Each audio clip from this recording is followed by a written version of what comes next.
আসসালামু আলাইকুম রিপন ভাই।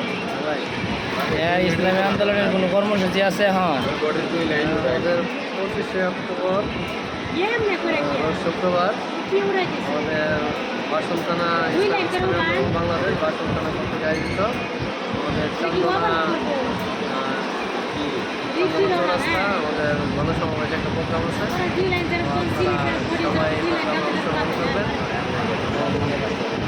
যত বেশি সম্ভব আপনারা ওই জায়গায় উপস্থিত থাকবেন। ইনশাআল্লাহ আমাদের ইসলামী আন্দোলন বাংলাদেশ কেন্দ্রীয় মহাসচিব ইউনুস আহমদ আসবেন, আমাদের কেন্দ্রীয় যুগ্ম মহাসচিব গান্ধী এবং অন্যান্য অনেক ধরনের আমাদের নেতা কর্মীরা থাকবে। জায়গায় উপস্থিত থাকবে। আপনারা সবাই আসবেন, সবার জন্য সবাইকে সালাম জানাই। এই বলে